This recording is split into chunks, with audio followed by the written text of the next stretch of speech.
Hello, my name is Jamie Burchell, and you are listening to and or watching our podcast called Wormhole Pinball Presents. Wormhole Pinball Presents.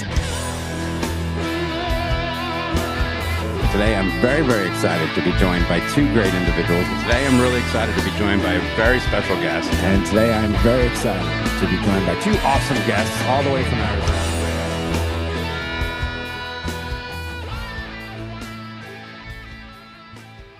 Hello, my name is Jamie Burchell, and welcome to episode 39, I can't believe that, of our podcast we call Wormhole Pinball Presents, a podcast we started to highlight those in pinball and arcades. First, I'd like to introduce my co-host today, Erin Winnick Anthony. Erin, thank you so much for being with us here today. I needed backup this week. Okay. Well, happy to be here for it. We're joined by a pinball podcasting pioneer, if you will, and creator of Coast Pinball Podcast. Welcome to the Wormhole virtually, Nate Shivers. Thank you so much, Nate. Hey, thank you for inviting me on. This is fun. I'm scared a little bit. I'm usually not answering the questions. I'm normally asking them. No, usually it's how good. it goes. I haven't done, this is my 39th. I haven't done another podcast yet either, so I'll be freaked out if I ever do one. So we'll see. There you go. It'll happen. You've got a lot of content out. You're like cranking stuff out. Your Barracuda video popped up on my feed today. I haven't had a chance to watch it yet. Oh, that's neat because the ball literally stopped on. We watch it because it's a freak of no way anyone could ever emulate where that ball wound up hanging out and what Corey did with it. Yeah, that's our Monday night stream. So we are a Wormhole. We're a club in Houston, Texas, and Erin had found us years ago, and we adopted her on Twitch, and we sucked you in the world of pinball pretty quick. Absolutely, yeah. It's been good though. Been happy to be sucked into the wormhole. So, and so we're growing, and we're going to be building we have a 13,000 square foot building, Nate, in downtown Houston that we're going to put about 125 pins there. That's great, and it'll be an extension of our museum and such. So, all right, as always, these interviews are very informal. Erin, why don't you start us off? Yeah, absolutely. I know we often start with origin stories and things on the podcast here. So I know you grew up in Arizona and California and played when you were younger, but when did you actually start playing pinball competitively? Like, how'd you make that leap from casual to tournament player? I think I was in the group. There was like a wave of people that came back to pinball that maybe played it when they were young. And then as I think the pinball, I don't know, what do you call it? The community, the hobby, the buying, selling, trading of games started to really, spur back up again. I got into that and then found the internet forums and the other podcasts that were out there. And it was all just kind of one big thing. And then, before I really started my show, I had gone to some local tournaments and realized how bad I was at pinball. And so bought more games and tried to practice more. But once I started my show, I started meeting people who are really like the diehards. Because, listen, you guys are with me. If you're doing this, listening to this, being part of this, you must really, really, really be into pinball. So I met some of those people, and they would often say, oh, hey, are you coming to this? Are you going to this? And it went from, what is that, to, yeah, I'll be there. And the old, I think it's funny, the Stern toppers that say it's more fun to compete. It was kind of true on some level, and it's not always more fun to compete, but I found an appreciation for a variety of games, and I met a lot of people and forged some really great relationships through tournaments and parties and things like that. So I guess that was all in my years are fuzzy on this stuff, 2012, I guess, something like that, in that era. And then, built up to go to bigger tournaments, and then, really until I moved, and then the pandemic even further, it was one of my favorite things, was like big tournaments. And I'm actually pretty jealous I'm not living in the United States anymore. I'm living in Amsterdam in the Netherlands now, because there's just a lot less opportunity here than what I see happening in the US. It's almost like I don't look sometimes. Like when Papa announced they were doing a version of Papa this year, and Pinburg, obviously, it was all just sort of like, yeah, I can't go to those. That won't work for me. So I almost broke my heart a little bit. Oh, yeah, it just feels more inaccessible. Well, do you still play competitive pinball in any way out there? I haven't played much at all. The pandemic really, I had gone to a few tournaments here and there. They do this great tournament here in the Netherlands called the Dutch Pinball Open. It's a show, and it has a really good tournament. I played in that. It's been a few years, probably been 5, 6 years since I played in that, and I was pretty rusty. I wasn't playing a lot on location, so my walk up to the game and go skills were really bad, and it was fun though. Like it was really fun, and I looked, and I see some of the tournaments. Like there's the UK tournament coming up in a few weeks. Is that the UK? I feel bad. I don't know the name of this tournament. UK Pinball Open. Oh, what is that one? Sounds right, but I'm not sure what's the one coming up now. Jamie, do you know? Oh, no. My apologies, but I'll I've look it heard up. nothing but good things about it, and I saw that there's names of people I like and admire going to that tournament. Cool. I don't think I could make it over there, but I thought about it. I was looking at it. So I wouldn't say I don't play anymore. It's been a long time since I've done Yeah, much. you're looking for the right opportunity to get back. I got you. So I would love to, yeah. We need to get you back on that horse.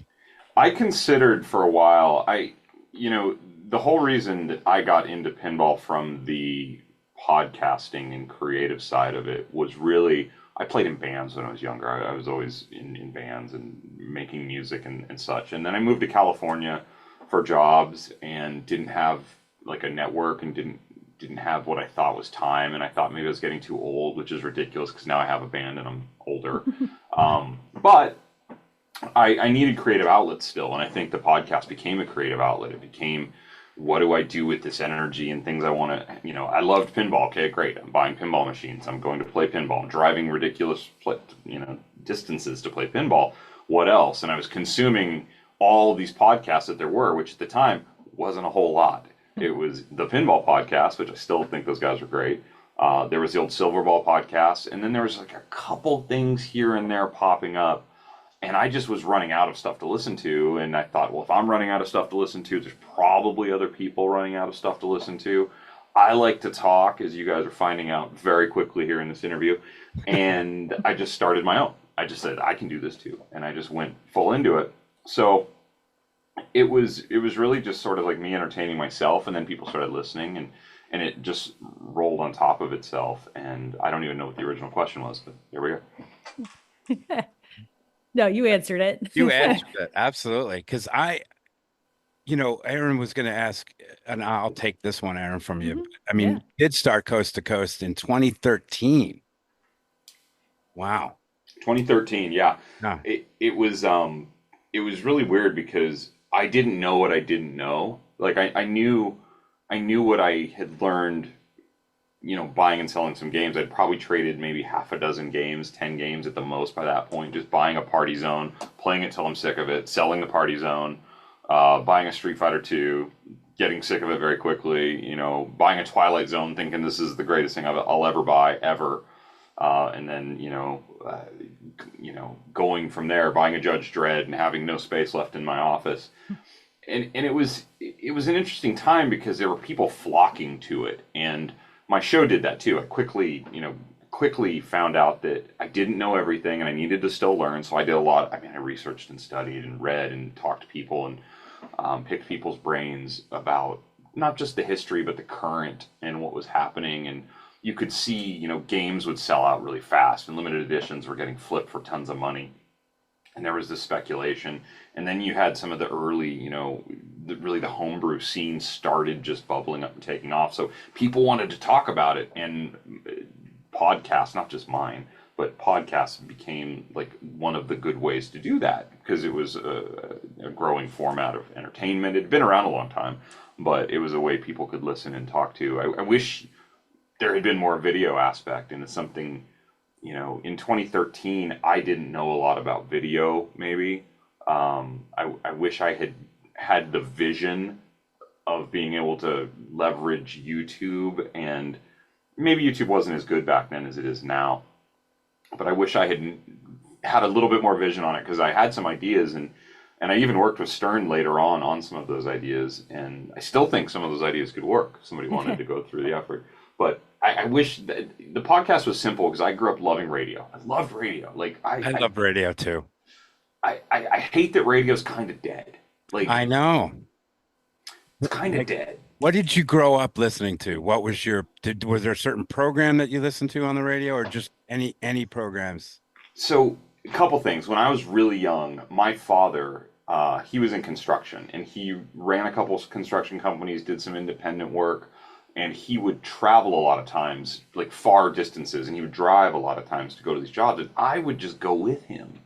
And I don't even know, I just didn't go to school or what, but I would just go, and we would listen to talk radio a lot of times. Just he's trying to stay awake, driving, and whatever. Or we'd listen to sports, listen to baseball, basketball on the radio. But Coast to Coast AM with Art Bell, the original, was fascinating to me. And I remember being like, probably 9 or 10 years old and laying in the back seat of a car, traveling, long ways with the moon out and the stars, and it's night, it's probably, midnight at 1 a.m, listening to Coast AM, Art Bell talking about aliens and the paranormal and all these things. And I was just obsessed with it. And I thought it was so cool. So when it came time all these years, because listen, I listened to a lot of radio. I loved music. I was 10 years old listening to Def Leppard and Bon Jovi and just deep into it.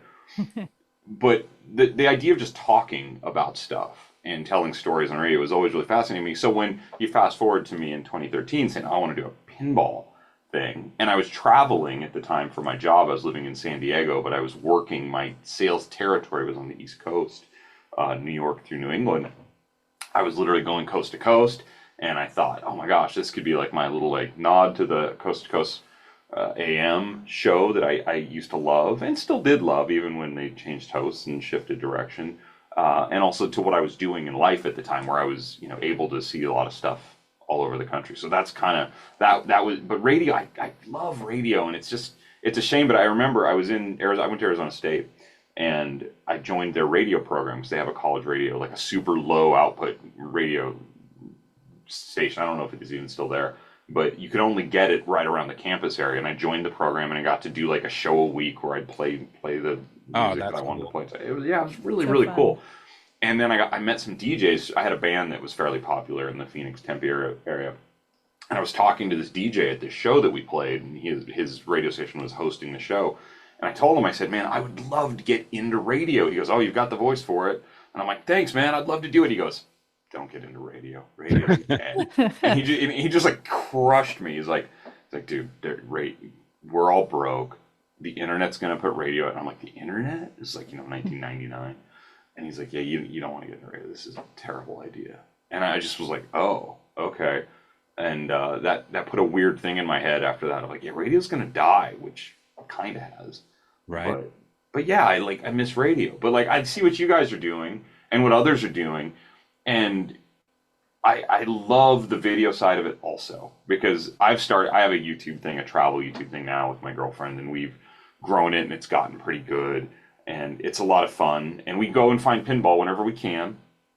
And I get a lot of hate from people because it was originally the Coast to Coast Pinball YouTube channel that got repurposed. Sorry. And people still get it, and they go, play more pinball. Why aren't you playing more pinball? And I'm like, I'm looking for it, but there isn't as much pinball in Europe, unfortunately, as there is in the United States. So, okay, I'll shut up. Oh, yeah, no. I think people would appreciate a guide to pinball in Europe, though. Like, if you actually want to play, where do you go? I think you could get some good views on that. It's out there. The best place I've been to was, what? I want to yell at my girlfriend, where do we play? I'm forgetting. There was a really great pinball museum it was in Budapest, Hungary. Awesome. Nice. Awesome. They had classics. They had up to date, everything with Stern and Jersey Jack. And that was one of the best places. In Rotterdam, the Netherlands, 45 minutes from where I'm sitting, there's the Dutch Pinball Museum. It's just fantastic. Great people, great games. He gets the latest games in. It's in an awesome old, hundreds-year-old building in the Netherlands. I just don't get down there enough, unfortunately. But yeah, it's not as good here. It is not as good in Europe. There's a lack of space, and it's tough because I would love to do more content based around it. But it would be difficult, I think. And I think that's why you don't see it, is because it's very spread out and thinned out. Yeah. Makes sense. Last question for me before Erin, about doing a podcast. Did it scratch that itch, is a phrase I like to use? Did it just scratch the itch of saying, I didn't get into radio. Yeah, I have music bands and such, but did it scratch the itch, the podcast of wanting to be on the radio? I think so. I think at times it certainly did. You've probably dealt with, so you put yourself out there, right? And I put myself out into Pinball 2013, where you had a lot of like, there was this like tension I felt in the community where someone who was newer in their scene was coming into it, and there's a little bit of gatekeeping going on, and a little bit of like, you're ruining it, you guys pay too much money, you know, a lot of this like, oh, you rich yuppies coming in and buying up the nice property, basically is what they were saying. And there was some of that, and I remember I got some real hard criticism from someone who I really looked up to in the pinball world, and I thought she was really fantastic in what she was doing in pinball, and she like ripped me apart in multiple places for my show. And my show was innocent. It was just, I love pinball and talk about pinball. And I thought she was doing something really, really cool. And she just shredded me. And I like reached out to her and was just like, wow, I am so bummed that like you said this about me in the show. I wanted you to come on the show. I wanted to give you a platform to talk about blah, blah. And it was just like, I don't want to do that. And you know what? I think in her defense, and I won't name her, I think she'd gotten a lot of criticism and hate and probably was, you know, like putting up her guard and just saw me as like this new thing. And she wasn't the only one. I had some of that. So I just remember at one point thinking, is this worth it? Is this worth these people who I'm like trying to be a part of their community? I'm trying to add something to the community positively and with energy and with passion and with thought. Is this worth it if these people are going to just like attack and take shots? And I mean, there was this whole like, oh, I hate his voice and all the vocal fry. He does it on purpose. I'm like, I'm just talking, bro. Like, I don't, come on. So there was that, which was sort of like, meh. But then some of the shows hit, and like you saw the the listenership go up and up and up, and then some controversy hit. You know, the big Skip-B pinball predator thing happened, and that was like a big deal. And man, that episode I did on Skip-B, and then later on the John Papaduke Magic Girl debacle episode, there was like 12,000 listens on those episodes. Massive numbers. So it's like, and I didn't know what was big. I didn't even know if that was big, but I just remember I told somebody, I said, you know, I have 12,000 downloads on this. They're like, you have 12,000 like blew their mind about pinball. And then I started taking it pretty serious because I was like, okay. And I was traveling, and so yeah, I think it scratched the itch. It was a lot of fun. I was doing multiple episodes a week sometimes. I'd do 2-3 a week. I was traveling. I was in hotels alone a lot. And I could either go out and, you know, I don't know, be a sightseer or get in trouble or talk about pinball. So I talked about pinball a lot. And there was places opening. Pinball was growing. And there was excitement about the games. And there still is, obviously. But it was new to me at the time. So it made it easy to really get into it. And getting to experience, you know, pinball expos and Papas and Pinburgs and the people I met, you know, meeting people like Gene X Wong and Josh and Zach Sharpe and, you know, all sorts of people who I think I may not keep in direct touch with right now, but I could walk into a place where they're playing pinball and it'd just be like nothing had happened. We'd just be playing pinball and having fun. And I really value a lot of that because that's like kind of the best part about the whole thing, right? Yeah. And speaking of the Sharpes, I know you did a series with Roger Sharpe on the podcast. And now he's recently become even more famous outside of the pinball world with, you know, the movie Pinball: The Man Who Saved the Game. How did you decide to document his story, and how did that actually come together? Well, I mean, first off, I had a great father. My dad was awesome. But like, if I had to have a second father, it'd be Roger Sharpe, right? Like everybody kind of wants Roger Sharpe to be their dad. Sure, if you could recruit one, yeah. Roger's awesome, and I met Josh first because you know he was so forward with the IFPA and everything, and he was gracious enough to come on the show pretty early on, and he and I just kind of became fast friends. We're roughly the same age, a lot of the same experiences, and we just I just hit it off with Josh. And eventually I met his dad, and it was kind of like, whoa, like, you know, his dad's like the man who saved pinball and this whole thing. But his dad is just like the nicest guy in the world. And his dad quickly, I think, respected me. And he didn't have to, for there was no reason to respect me other than like I respected him, I guess. And I cared about it. And I was going and playing and trying to learn. And I was hanging out with his kids.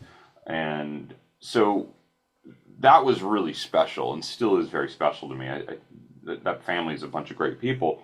And Josh told me really early on, yeah, my dad did all these interviews back in the day. and they're rough. And okay, so whatever, that went on. And then Roger told me, he goes, man, it's so funny, Nate. Your show is just like what I was wanting to do back when I was working for GQ in New York and had this recording machine. It's like I wanted to do that. He was trying to do the same thing, basically. It's so interesting, the parallels. So eventually we came to the point where they wanted to do something, and we did a few of the shows, and it kind of dropped off. I don't know if it was me just being far away. I got scared of those shows as I went deeper into the tapes, honestly. Probably we should still go back and do the rest of them because there's more interviews. It's probably on me more than anything, and just life and relationships and pandemics and jobs and stuff got in the way, and we never really, I don't think we finished it, and that makes me feel kind of bad, I think. But those interviews are really, like, as far as for pinball history goes, it's kind of the greatest thing in the world, hearing like Harry Williams talking to Roger, where Roger's in his 20s talking to Harry, who's on the way, on the back end of his career, about pinball. There's nothing like that. So that stuff's really special, and it was cool to do those. It's a lot of work. It's a lot of, like, I have to learn that because I don't know all that history, and I can't just jump on a call with Roger Sharpe and be like, hey, Roger, so tell me about this. I need to be able to kind of go back and forth with them on it. So yeah. So that was really, really awesome. And man, I hope I get to hang out with them all again, because like I miss those guys a lot. And I talk to Zach, more than anybody now because of his role at Stern, and I work with Stern on their podcast. So it's been an interesting ride. But the Roger Sharpe stuff, it was pretty thrilling to get to see him get his due. Yes, he saved pinball. Yes, he's been an ambassador to pinball. He's played an integral role in multiple parts of the business over the years. But more than anything, he's just such a good person that it was like, seeing something good happen to the good guy is like really a nice story, I think. That's great. Erin, you probably don't remember a show on ABC called Wide World of Sports. Okay. Wide World of Disney, since you're a Floridian. Yeah, that's what I associate it with. Yeah. Okay. So it was actually a really cool show on Saturday afternoons. And if you like sports at all, it was like Sports Center before Sports Center, but they would do baseball to badminton. Right. And anyway, it was a great show of my youth. So Nate, when did you start Worldwide to Pinball? And Wide World of Pinball, yeah. Yeah, Wide World of Pinball. And kudos to that podcast. That's really fun. That's a good shout out. I was thinking about this the other day. While Coast to Coast Pinball was growing, I was starting to play in more competitions, and I was starting to talk more about more competitions. And like I remember buying video equipment and going to Pinburg, and it was the year Zach Sharpe won, actually, and it was just one of the coolest weekends to see someone that you're like friendly with like win a major pinball tournament like that. It was really a great time. And I was getting a ton of criticism though, because I was getting people who loved the shows where I was sitting in my hotel room after having like run around, I don't know, Portland, Maine, and playing pinball on location and then talking about it or dissecting the new game or the release. They loved that. They didn't so much like hearing me talk about 3 days of playing competitive pinball at Never Dreams in Southern California. They hated that, in fact. I got a lot of people saying, oh, Nate's show's off the rails. All he does is talk about competitive pinball. And, hyperbole on the internet, that's just how it is. So, of course. So I had this idea, like, well, why don't I split it off? Why don't I keep Coast to Coast Pinball, the news, the commentary, the fun, the interviews with people, and why don't I, and look, I'm not the greatest player by a long ways. I'll never play in A division anywhere. So I had good friends who were literally in the top 10 rankings at the time in pinball world with Josh Sharpe and Steve Bowden. Steve Bowden, another one of these people who I miss dearly. He's a great guy. It's been so awesome to see him find like a career path in pinball, because it was just really something that meant a lot to him, and he was passionate about it, and he was good at it, and he's like one of the good people. So I asked him, I said, hey, do you guys want to just talk about competitive pinball? And they were into it. One of the strengths, I will tell you, of Coast to Coast Pinball was that it was just me, and I didn't have to wait. No offense to Erin here, but I didn't have to wait for Erin to like also log in or like clear my schedule. It's just on you, yeah. It was just me, and I could turn out, and I figured out a way to do episodes fast. So the instant issue with Wide World of Pinball was it was 3 of us. And I think if you can find, I don't even know if those episodes are out there anymore. I'm terrible at archiving and keeping stuff. Yeah, we were going to yell at you a little bit because we can't find any of the Coast to Coast or the Wide World of Pinball. I have them somewhere. Somebody has logged, just in the last few months, somebody reached out to me because they were missing one episode. And by the time I could tell them I thought I knew how to find it, they told me they had it. So they have every episode on a website where I can download them and catalog them. And I think what I'm going to do, I'll just tell you now, and maybe this will make me actually do it if I throw this out into the world. I'm going to put them all up on a new YouTube page just as podcasts with audio only, just so they can live there forever. Because I feel pretty guilty to myself that they're not. But Wide World of Pinball just was it was that extra little bit I couldn't keep up with at the time, and we only did a few episodes. But I thought it was a cool idea as competitive pinball was growing and people were getting more into it. And two guys who know a lot are Josh and Steve. I mean, those guys, Josh literally knows the whole history of pinball forever, and Steve knows every rule and every concept. He really does. It's unbelievable. He's a brilliant human being. I've sat down and he's commentated with me, and I have a problem shutting up. And I don't talk when he sits next to me. I just let the man go, let him talk and commentate. He's unbelievable. Well, and what's great about Steve, I think Steve would probably self-describe himself as an introvert. I think he would probably say, I'm generally an introvert, but not with pinball. Because as soon as there's pinball to talk about, to discuss, to play, it's like he comes alive. And when I was doing a video series for Stern called Pinball with the Pros, see, I had all these ideas. I just couldn't keep everything going. But Pinball with the Pros was going to be pop-up pinball. So it was going to be me, a good player. Episode 1 was Keith Elwin, so a really good player. And it was going to be us playing a game, and basically them walking me through the game, how to play it, what to do, what's unique. I think I could have fine-tuned that side of it a little bit more, because it often ended up it was I remember the episode with Zach in Star Trek. I beat him on a game, and that probably shouldn't happen. But, we were going through it. Steve and I did a couple episodes. In fact, there's a lost episode that was never put out that I have somewhere, I think, because we did Mustang and we did Transformers in New York City. And I didn't know Steve all that well at the time. And I was like, hey, Steve, you want to do this? Because I know you're in New York. And he was like, yeah, let's do it. And I had such a great time. But watching Steve light up and just be so good at it. And that's why he's so good at the commentary side of it, because he knows all this. But the whole Pinball with the Pros idea with the pop-up pinball with the silly text on the side, making fun of me mostly, and kind of documenting what was going on, I still think could work. It was one of the most time-intensive things I've ever done, trying to edit videos and put up text. I was going to ask you how terrible. How long? Terrible. From hours and hours and hours and hours. Hours. Yeah, you need to get an intern. We have an intern. And shout out to Ryan Gregg. He's a communications major at the University of Texas. And he reached out to me and said, I love your podcast. Well, he's dating Tim's nephew who owns the joint, not dating Tim's niece.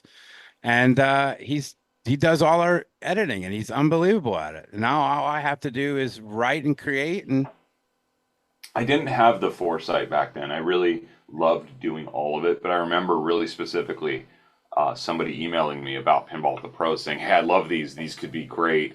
I can do all the video editing for you if you just want to send me the footage. And I was like, no way, man. That's what I do. I do all that. And it's probably a mistake. The last thing I'll say about Pinball with the Pros is we did Walking Dead with Lyman Sheets at the Stern factory. And I still think that was one of my favorite days ever with pinball. Didn't even really know Lyman. Lyman was I think, I don't know if Lyman knew me or not. That was always the weird thing walking into some of these, is I didn't know if they actually knew who I was or not. It was always like, hey, I'm Nate. And it's like, yeah, I know. I'm like, okay. And we played Walking Dead, and he was so kind to me, and he was so good and so just knowledgeable, and he wanted to be really good. There was a stress in Lyman, I felt that day, where he just wanted to be really good at it and be good on camera and tell a good story about it. And that was a really cool time, and I'm glad we did that. So I think that was the last one put out. I don't know for sure, but I'd have to go back and dig those out. I have those videos, And I'll put someday there will be a new channel with all of this stuff, and those Your will full all be archive forever. of everything you've ever done before. Yeah. Hold me to it. Somebody hold me to it. Interns, send your email to wormholepinball@gmail.com, and I will hook you up with Nate Shivers, and we'll get an intern here for Yeah, you. it doesn't pay at all. No, In no, fact, no, but they get to put it on LinkedIn. Maybe they get some ad revenue from when you start monetizing all those videos there. for right now, maybe. Who knows? Go ahead, Erin, with Sure. Well, you've mentioned Stern a number of times, so have to ask, first of all, how did you get connected with Stern as a whole? And then how did the Stern Insider Connect podcast originate? It was really kind of that day, honestly. The Stern story, and I don't know if I've told this all the way through. I think I have. I might have told this, but I'll tell you I'm here. So I wanted to do, so I met Jody Dankberg first. I want to say Jody was probably my first contact at Stern. And I don't even recall what the context was, but Jody reached out to me about something and we chatted. We talked about something. He got mad at me a couple times. I said stuff on the podcast. It's going to happen. We made up. Everything was fine. And then I think maybe he asked me if I think I pitched him the idea of the videos, and he offered to sponsor them. So Stern actually sponsored those Pinball with the Pros videos. He gave me money, like actual real money that I paid taxes on. To do those. And at the time when he sent me the money, I thought, oh man, this is like way too much money for these videos. I've got to like film as many of these as possible. Stern just gave me like real money. And then as I did the first one, I'm like, they did not give me enough money to do these videos. This is not enough. It takes so much time. Oh my God.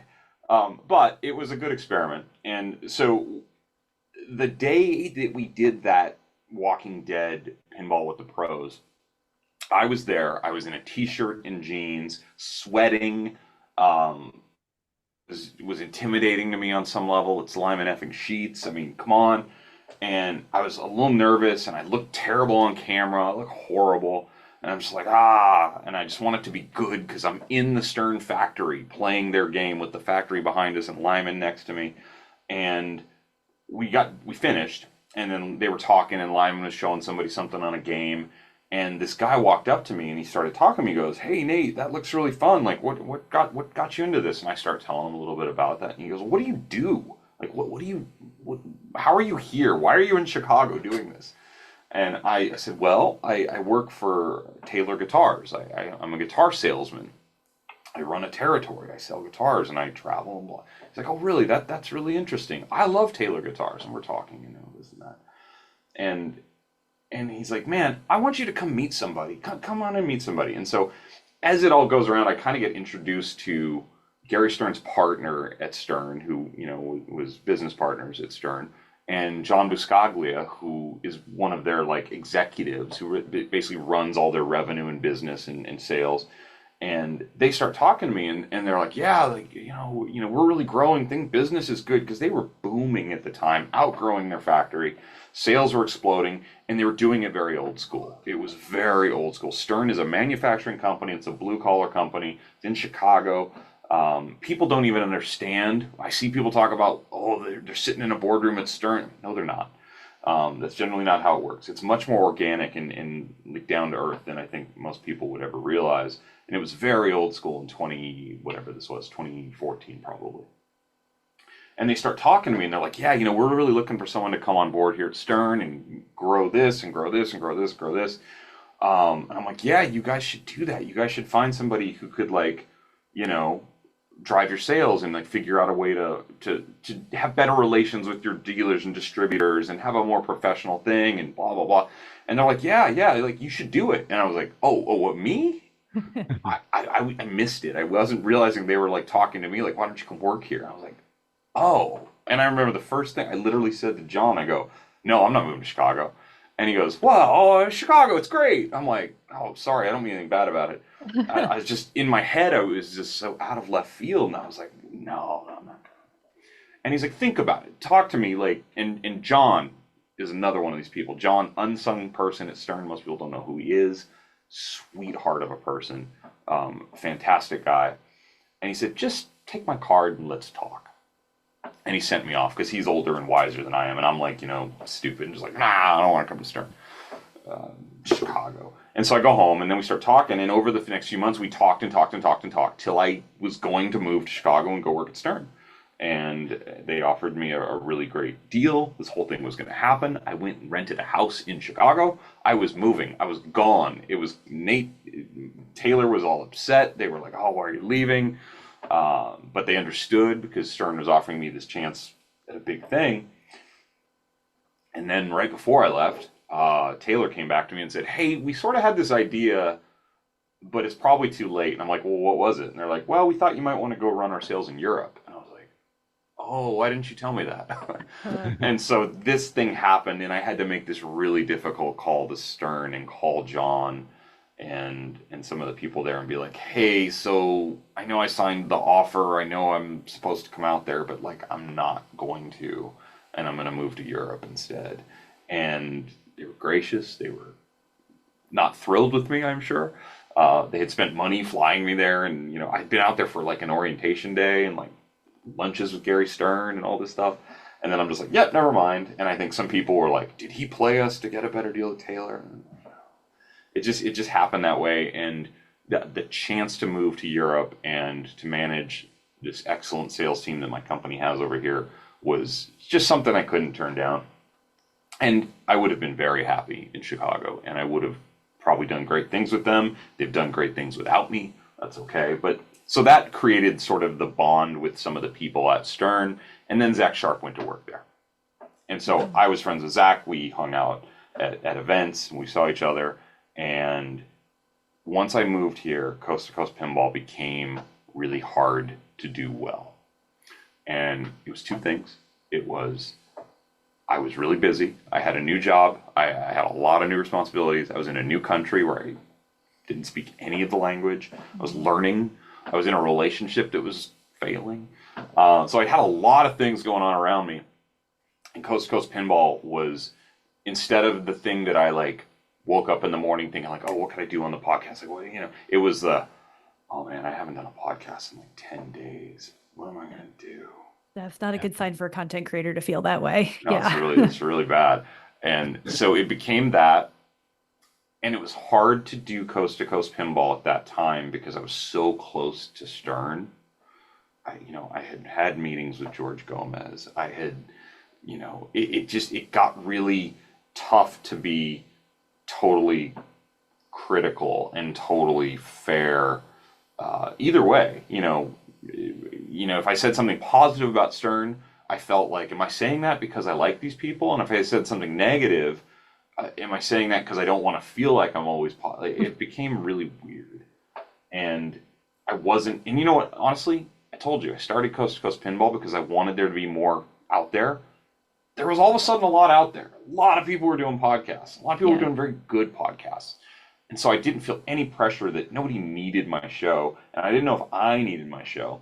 So I said to Zach, I said, if I were to shut down Coast to Coast Pinball, would Stern want to do a podcast?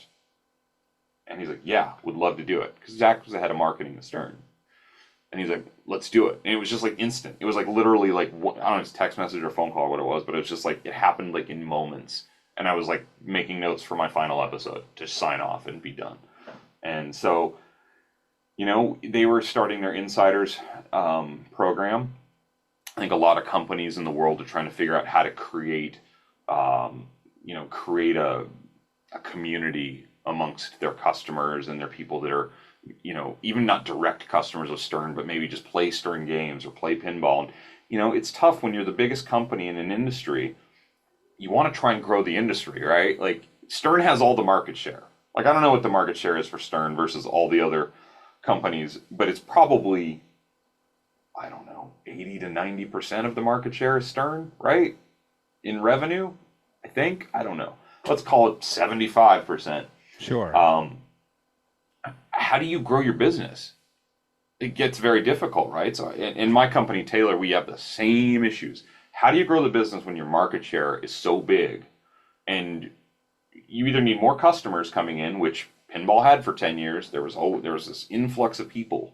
Mm-hmm. Or you need innovative products, which I think we've seen some of that for sure. Or you need more expensive products to grow revenue. But it gets tough. So Stern's Insider program was definitely a way to get people inside with them, being a part of it, feeling somewhat connected to Stern. The podcast is just a little tiny thing that you get as a part of that. I literally do it for free. I'm the biggest sucker in the world. I just do it because I like talking, and Zach's a friend of mine. And one day, I keep thinking one day I'm going to wake up and they're going to be like, oh, we sent you a pinball machine. We're cool now. And they have not done that yet. But yeah, so I just wanted to stay involved because I do really. I'm just looking at the games behind you, Jamie, and I'm like, oh man, I wish I had that. Like, I live in a tiny apartment in Amsterdam. All of them. All of them. Like, I wish I had that wall. Yeah. You know? You got some pretty good ones behind you right now, Jamie, too. So Yeah, we always try, Nate and Erin, to put something cool behind me.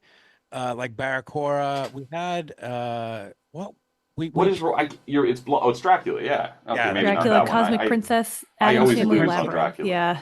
I suck at Dracula, but Cosmic Princess is a Stern Electronics. But I want to put Future Queen behind me, which is a Bell Games, and that won That's a an funky award one. at TPF, and that's really pretty. And then Warlock, I want to put Warlock behind me if we're going to keep Warlock, because you just don't see a lot of Warlocks. No, it's a great lineup. So I miss that. I used to have a small row, like 4 or 5 games when I was in California. And here I've just had like a Jurassic Park style. But yeah, I still wanted to be a part of it. So I get, I get these emails like every few months from Zach going, "Hey man, we're ready. Like, what's your week like next week or the week after?" And then I get the little, the locked zip folder of all the assets of what the new game is, and I get to know the new game, and it's always, I'm still really excited by it, and I see it, and it's still a lot of fun. And Stern just has like so many people at the company now. It's become a very big company with lots of really smart, talented people. I just view it as kind of a privilege to get to sort of host in their stories a little bit. We keep those podcasts super top level. We don't deep dive too much, except when Tim Sexton's on, because then you have to deep dive. Sure. That's what he does. But we just try and, it's just like, let's let them celebrate their game. They've been working on those games for a year and a half, 2 years. Oftentimes, those teams, whether it's mechanical engineers, sound design, certainly the designers. So it's just like, hey, let's celebrate your release. It's finally out. Let's talk about what's good about it. We're not trying to dissect it from like a critical standpoint, because I'm on the take sort of, but I'm part of the whole thing. So we're just it's a marketing thing. It's a big commercial for the new game in a format that we hope is entertaining, and we get great feedback on it. Oh, that's great. I think it is. Yeah, it's fun. It's Are not. you recording one in the next few days? I can't say. I can't say. I mean, maybe I am. Sorry. Maybe I'm not, but maybe I am. Yeah. Maybe you have 7 that you're recording the next week. What? Yeah, no. Maybe I am. I will say this. I don't know for sure what the game is yet. Okay. That's coming out next. You haven't gotten the packet. If I were to be recording a podcast in the next few weeks. But yeah, it's still a lot of fun. And I daydream all the time, like, man, what if I just gone to Chicago? I rented this really cool house. It was a split level house. I was going to put all these pinball machines in. And I was like envisioning all my, like, I have Jack Danger's going to be in my house playing pinball. It's going to be great. And that was before he was at Stern. But that didn't happen. So, It scratches the itch. This still scratches the itch. There you go. And that's why I'm doing a band still. I'm in my mid-40s and I have a rock band called Comet Falls. It's just me in a band. And I have a YouTube channel with Katrina. Nate and Katrina Do the World, and we go try and find pinball machines. It's a very small part of it, so don't expect to see a lot of pinball, but it is scratching the itch of, I've learned how to edit video. Like, I can edit a 15 to 25 minute YouTube vlog now pretty effectively, and it's a lot of fun. And we found, where were we? We were in Poland, I think, recently I don't even remember what city. It was either in Gdansk or Posen. I think it was Gdansk. We found a pinball arcade underneath the hotel. And like the only Stern game, there's probably 80, 90 games in there. The only Stern game in there, Striker Extreme, which I thought was hilarious. It was all older games. It was really neat. Yeah.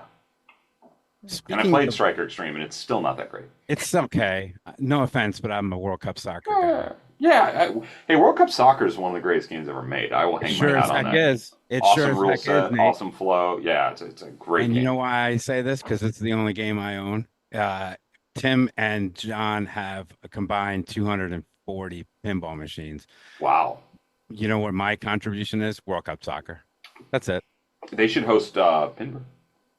Well, I mean, we're going to do something big when When the new space Wormhole opens. East, when the new space Yeah. opens. I mean, that's 13,000 square feet, That's in 120. 2026, right? Yeah, and in See, I 2020, listen. Look at that. 2026, 2027 is when we're looking at opening that, and then good things happening there. So it'll be interesting. To side note for the museum, I don't want this to be an infomercial, but it'll be interesting the mix of games there, because we have games from Apple time to Geiger to Bell games. How do they play in tournaments will be interesting, right? Because like Future Queen doesn't play well in tournaments at all. It's a quick game, Yeah. right? So that'll be an interesting mix for our techs to have to figure out, but we'll figure it out. You know, one of the things about competitive pinball that I thought, and I think this has been said, I'm sure this has been said by lots of people, but for me personally, I didn't have a lot of experience with EMs or like early solid state games because I grew up, my first pinball experience was Doctor Who. I remember it plain as day, walking into the little video store where you'd rent VHS tapes. Erin, VHS tapes were these things. They were these. What? Yeah. No. Just kidding. Oh, you made a joke about how young she is. I guess. But yeah, so I walked in the video store and they had a arcade machine and they had a Doctor Who pinball, and that's when I fell in love with pinball. But I didn't have experience. I'd never played a Harlem Globetrotters pinball machine until I got to some classics tournament at Papa or saw it in a bank at Pinburg, and you start going, oh my gosh, this game is like super bare bones, quote unquote, but absolutely brilliant in the fact that I'm trying to score on it, and in a competitive situation, it just amplifies how great it is. In some of those old games, the Dollies of the world, Yeah. just fantastic. And that's actually my favorite thing, I think, about some of the competition time that I had was like learning these old games. And I don't even remember what the game was, but I remember we had our group at Pinburg where we'd all text each other. So we'd have like a text group with like 8 or 9 of us, and you'd get your bank and you'd read through your bank and you'd be like, oh my God, Barracora, what do I do in Barracora? And inevitably, yeah, exactly. somebody would go, and I don't know what this is not, please don't call me out on this, but it was, I forget what the game was, but it was like an old like 80s, I want to say it was a wide body game that had a bunch of like colored line, maybe inline targets or something. And I remember it was either Josh or Zach, just like literally just hit the red target on the right the whole time. Don't aim at anything else. Just hit the red target on the right. And I went in and like won that game in the bank because somebody in my group told me, hey, just go hit the right target. Well, that's a pretty good person to have in your group text there to give you that insight. So yeah. Man, I'm not very good, so I need to find an edge, and these brilliant players were my edge. But that's when I love that about competition pinball with older games that might be to some boring or I don't know, whatever. I think they're still all great. But That's the community, though, right, Erin? Yeah. And Nate, is that one of my favorite things when we have like 40 people here is I walk up to Erin and I'll go, what are you on? And you wouldn't say that to anyone else in normal circumstances. To think I was telling drugs are on, but she's like, yeah, I'm on Funhouse. I didn't have a good ball one, but I'll be okay. I mean, it's just the funniest thing to me. Yeah, absolutely. And I agree. I love those old machines too. It's quite a whiplash going from, a John Wick to a Space Odyssey, but I feel like that's part of it too, being able to adapt to those old machines, to those new machines. And yeah, I agree. I'm partial to some of those classics. Absolutely. What's your favorite games, you two? So what's your favorite games of all time? Boy, always toughest Like question. just one game. Just what is my favorite game? Congo. Congo. Okay. Yeah, World Cup soccer. Okay. Yeah. Yeah, I can't. I If you don't made me care how pick many one. times I beat Germany. Yeah. Still gonna And win we Germany. need a tally of how many times Jamie has referenced World Cup soccer, I think, on this podcast somewhere. But yeah, no, that World Cup soccer is fantastic too. Oh, I love that dog. I love him. He's great. That is Very great. cool. That's good. Nice. All right. Well, you've talked a little bit about, how there's been a lot more pinball media that's come out recently. What do you think of the current pinball media space? Are there any gaps that you still think need to be filled, or are we flush with all the pinball content we need? There's a lot. I listen to a few things. So like I keep up with the news. Like I'll check in on the Nap Arcade page just to see if I'm like missing any stories. I have a tough time with Pinside anymore because it's just gotten so big. I remember I used to finish Pinside back in like 2013. I would have everything read the whole day, and you can't do that anymore. Nor would you want to, probably for your mental health.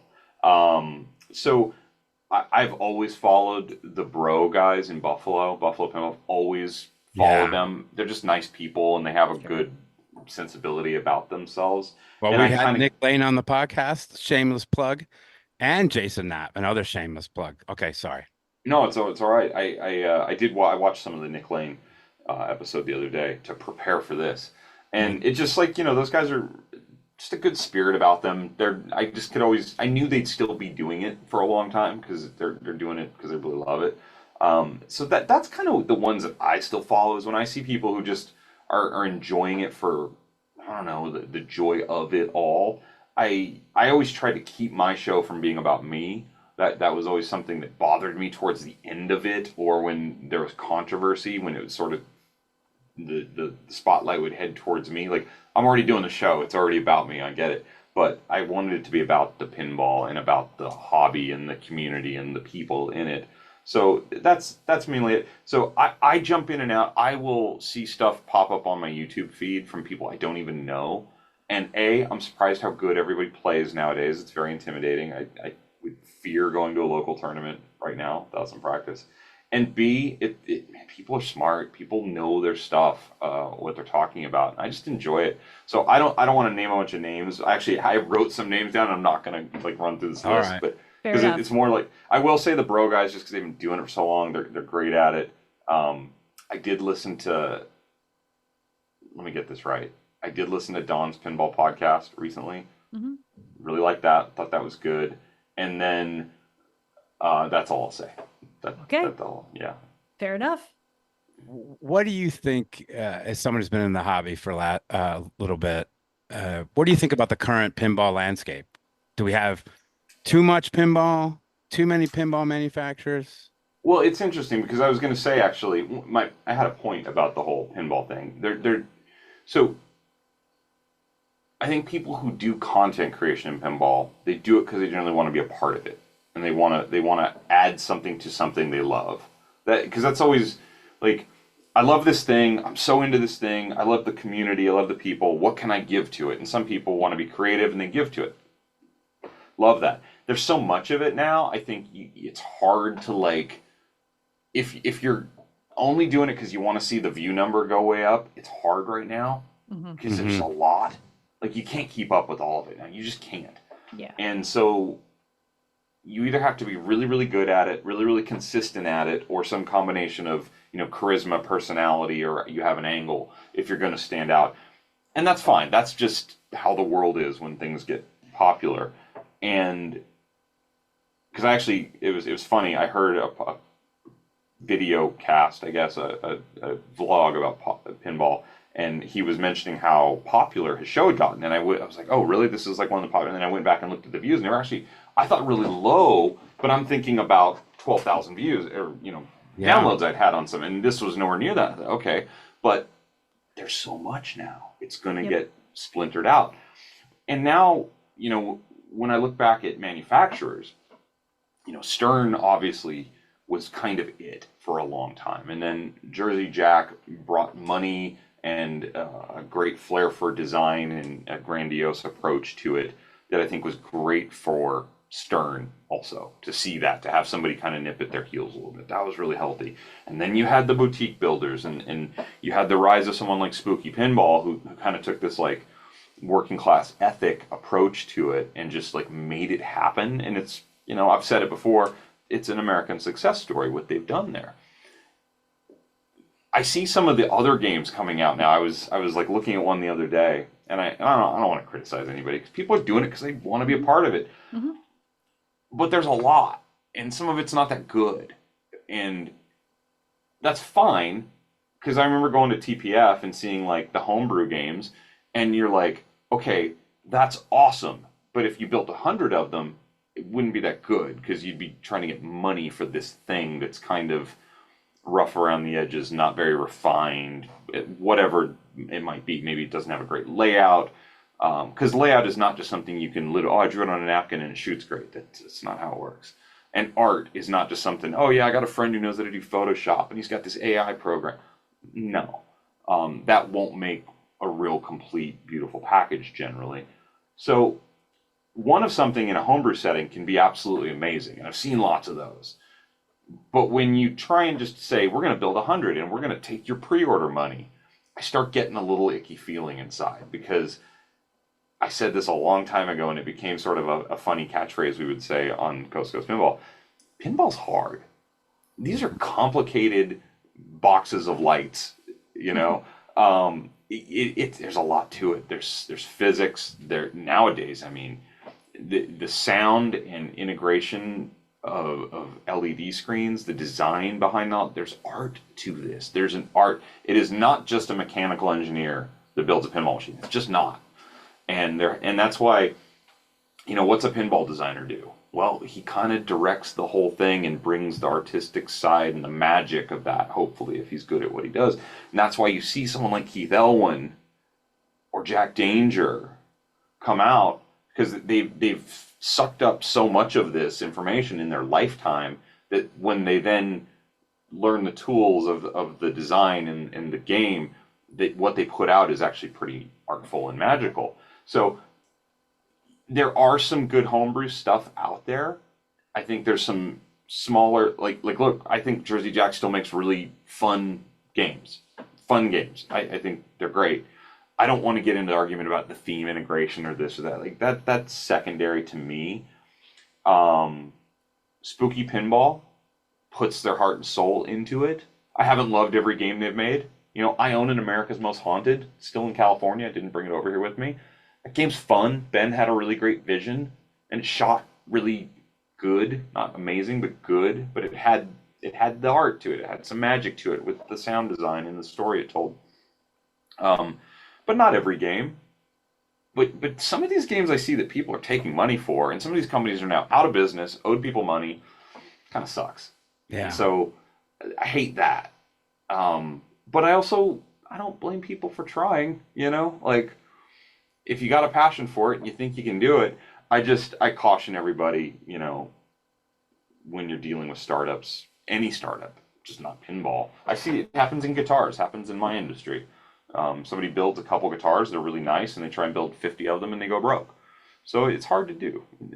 It's difficult. I don't know. What do you think? So if you took Stern, Jersey Jack, Spooky, American Pinball off, if you don't talk about them, who's the best after that? I'm curious. We're biased, so we can't say anything because we're in Houston. Okay. And we know everyone that works for Barrels of Fun. In fact, Erin works at Barrels of Fun. I do some social media stuff for them on the side. And we take Barrels of Fun off. Okay. I've never put my hands on a game by Barrels of Fun, so I have no opinion. Well, it's just one labyrinth, and it's awesome. Yeah. It looks beautiful. Beautiful. It really is, but we're very, very biased there, so I think it's okay for us to say that. Okay, so who's really good? Forget the best. The best is very subjective. I gotta go probably with the Pulp Fiction Chicago over there would be my probably one after that. They just take so long to get them out. And then 100%. But if you're making me pick from the rest, yeah. By the time it comes out, you're like, ugh. I have played that. I have played a Pulp Fiction. It's very, for what they were trying to do, it's very cool. Mm-hmm. It's very cool. I like it a lot. I kind of worry, does it have that playability again and again? I could see that. Is the value proposition there? I think that was the question I had. Sure. As someone who likes leaning into those classic games, I think it plays into that aspect of it for me personally. But yeah. It's tough to build a new game that's like a classic game. And I've had this conversation with Josh many times because you're up against... Beatles, right? I mean, Beatles is a good example. Yeah, you're up against... You're going to sell a $7,000 Beatles game, hard to do, when you can I don't know, you can't buy a $7,000 Fathom anymore, but you could buy a Funhouse for $7,000, certainly. Sure. It's hard. It's hard Yeah. to do.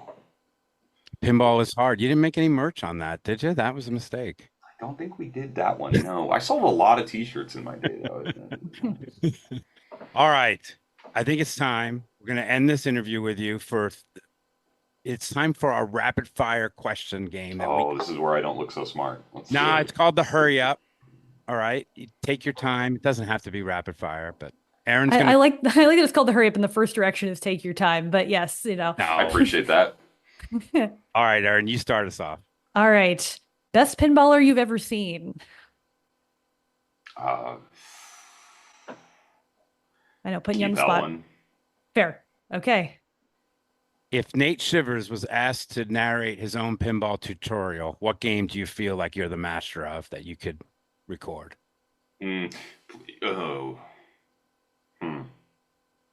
Most of my life, I would have said Twilight Zone. It might be Jurassic Park now, just because I've played that game endlessly. But there's enough in there that I'd get lost, and Keith would shake his head at me and be like, no. So I'd say Twilight Zone. Okay. All right. We saw a variety of your supposed nicknames on Pinside. Are any of them true? If so, what is your favorite nickname? Do I have nicknames? I don't think I have any nicknames. Erin, do I have nicknames? Should I know? According to Pinside, yes. We're in a Pinside, but I didn't write them down. That's terrible with producing, Jamie. We'll cut that question out, Erin. All right. Don't leave it. You have to leave it. No edits. Don't edit. I'm just kidding. All right. Poor If you want to Ryan. know the answer, go find it on Pinside and then come back to us. Yeah. If we've had a lot of vaulting of games in pinball, if you could rerun vault any game in the history of pinball, what would you choose? Oh, that's a fantastic question. This is where I compliment your question while I think about my answer, because I don't know That's a right good off the move. top of my head. That's not a rookie move, Erin. That's So- right there. If I could vault any game, I would have to like I would spreadsheet it, and I would do I'd want it something that there's fairly low production numbers of. So I don't know, because part of me wants to say Circus Voltaire, but I don't particularly love Circus Voltaire, so it's like that doesn't feel genuine to me. Erin, what's your answer on this? Maybe that'll strike something in my mind. Well, now I have to think of the answer to this on our own question. You can't Well- choose Congo. I know I'm not choosing Congo, I promise. I do love Dracula. It's right behind you, which I don't know. That could be up there for me. That's actually a pretty good one. I would either pick a more obscure, I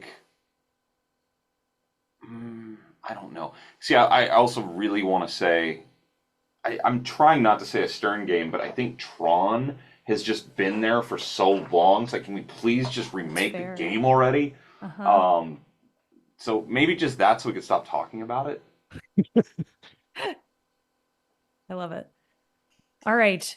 Now, name someplace internationally that you haven't traveled to yet for pinball, but would like to check it out sometime. That's a great question. I have not been to a lot of places in. I've actually never been to South America. I don't know if there's any pinball scene in South America, so I would love to go on just a fact-finding mission through South America, looking for pinball. I like it. I've never been there, so I would like to do that. Yeah, probably that. Cool. We have a reusable question here called Shitty Movie, Great Pinball Machine. Okay. All right. So out of this list, pick your best pinball machine. Multiple choice. Love it. Thank you. Congo. Sorry, Erin. Fine. Demolition Man. She likes the book anyway. Yeah. Congo, Demolition Man, The Shadow, or right behind me, Bram Stoker's Dracula. So what am I picking? What's the best game out of this? What's the best game? Movies? I mean, Shadow's the best game, followed by Congo, then Demolition Man. I'm not a huge Dracula fan. I'm Okay. not. I want to be, because I like the lightning bolt inserts and I like the dark spookiness vibe of it. I'm not good at the game. I'm not good at this game at all. bad at that Can't collect game. bats, rats. I can't do anything. I think it won me over when I started to get good at it. So yeah. And I will tell you this, a good Congo is better than a bad Shadow. Like if you have a good dialed in Congo, I'd much rather play that than a bad Shadow. But I like the Shadow a lot. Shadow's a really cool game. Yeah, it is. Yeah, it is. All right, now we're going to take It's a good shooter. Yes. We're going to take a big pivot here. Mayonnaise on French fries, yes or no? No, I live in the Yeah. world center of that nonsense. These people around me. I love you, Dutch people. I love you, but your mayonnaise obsession is disgusting. Ketchup. All right, good. I wrote that question, so I wanted to make sure. Which tastes better? And I'm gonna. I don't know if I can get these correctly. A stroopwafel, Stroopwafel. Double O stroopwafel, is a hard O in Dutch. Yeah, a stroopwafel. bitterballen, Bitterballen, yeah. or a poffertjes. Poffertjes. So it's not bitterballen. I actively don't like bitterballen. Bitterballen are like little fried. It's like meat ragu stew, breaded and deep fried, and I don't like. I've never. See, this is my Nate and Katrina Do the World YouTube vlog. This is what we do. Yeah, we have good. we have an entire episode about the best stroopwafels in Amsterdam. Oh, okay.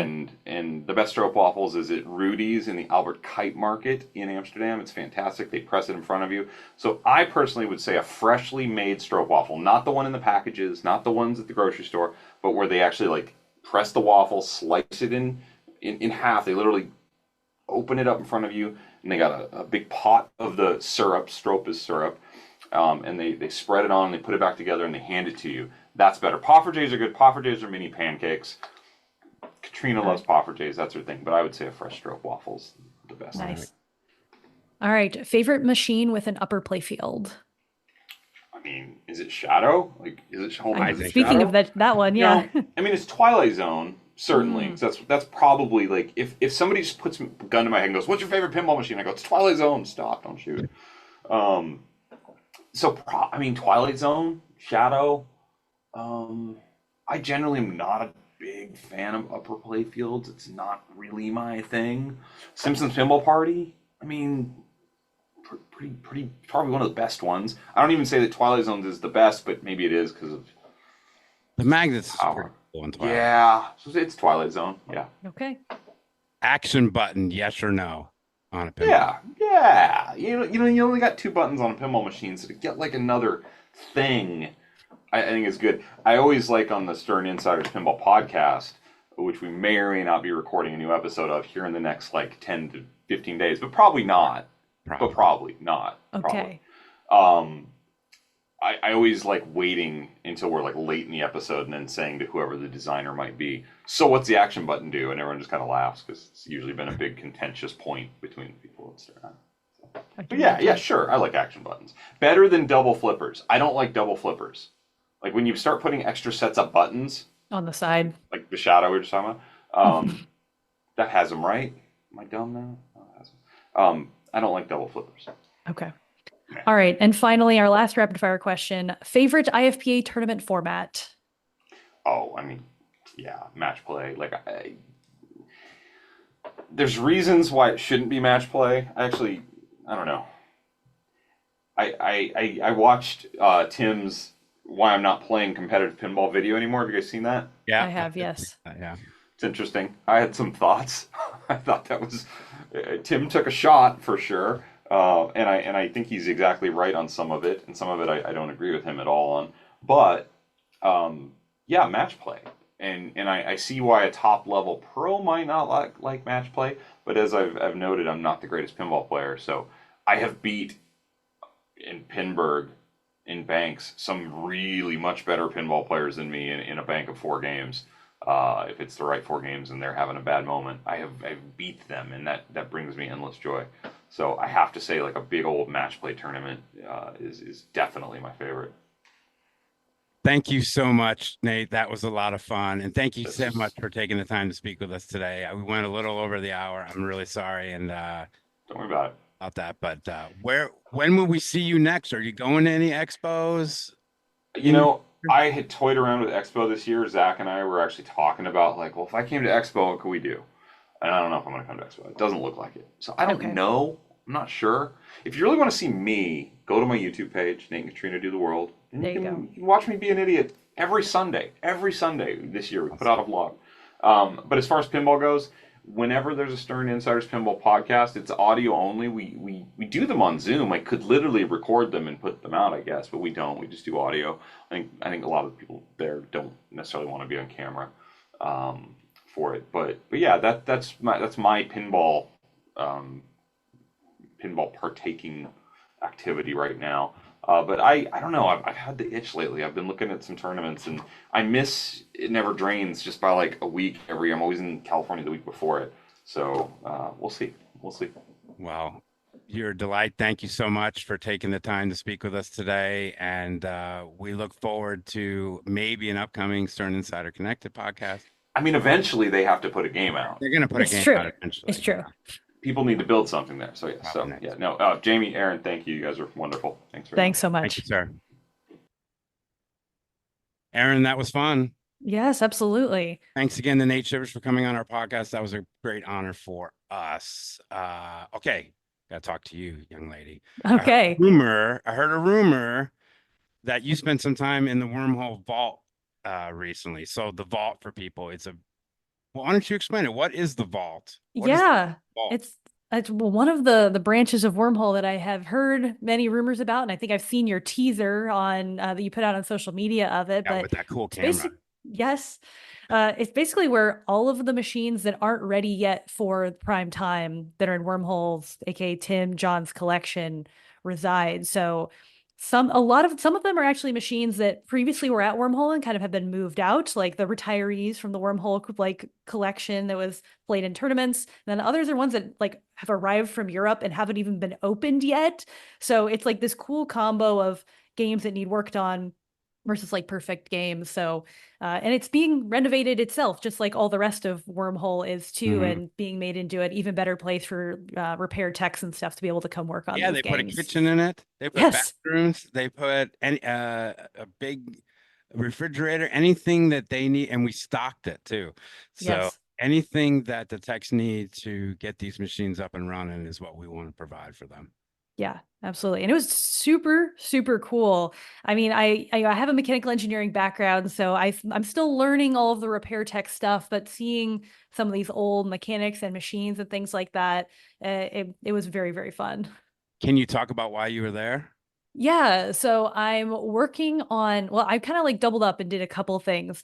I'm working on an article for a magazine that deadline's in October, so it'll be a little while till it's out, but I'll share when it's there. That's kind of documenting the Wormhole crew repairing one of these machines from opening it off the ship from Europe to getting it tournament ready, as well as some of the work that happens on Wednesday repair nights at Wormhole to keep machines up and running and getting the nitty gritty of that. So I was there for that initial, what game are we going to pick for this? And also opening it up and seeing it. And I got to play the game in its current condition, which was super fun, which I won't say which one it is because I think it might be one of the games that comes to Houston Arcade Expo. Yeah, I don't know. We can announce that a Magic Girl, Okay, fully upgraded Magic Girl Zidware is coming to Houston cool. Arcade Expo, and I can announce it only because they already put it on the website, a list of games. Very So good. It's fully public. Okay. it is public out there. The other one that's going to go in the booth, I don't know about. That's the one that it could be the one that was opened or another one, depending on what happens Right. with some of the repairs. So I want Terrific Lake. Did you get to see it? I saw it like under plastic, but Under not plastic? like opened up. Yeah. I'm like number something in the world there. Because one of my geeky things I like to do is I go to the vault. This is stupid, but I go to the vault and I look up a game on Pindigo and I'll see that there's like 3 people that have ever played it and put their scores in. And then I have to beat those scores, Erin. That's great. Well, then you got to play the ones that we just opened because there's not many scores in I know. Pindigo for Well, I'm those. heading over there to do some video, just a little here, show the Cool. new thing, the bathroom and everything, to do another one of those next week, I think. And because we're going to be under construction next week here. Cool. The whole front is getting renovated. And Yeah. it's going to be great because it's going to be thick plain glass and really keep the place cool. Oh, that's great. And by the way, are there any new games that have arrived in Wormhole recently that kind of like come out of the vault? Oh, out of the vault. Catacomb was at the vault. Catacomb Mm. came and then had some issues, and then we put it to the vault, and now it's playing pretty well. Cool. What else is coming from the vault? No, I would love Terrific Lake here. That would be Yeah. super A fun. catacomb is a cool one. I haven't gotten to play that yet, but I saw it in the last tournament when I was there. Oh, you didn't get it in a bank? No, I didn't. I didn't get Oh, lucky. there you go. People are asking when will we see another Learning to Flip episode?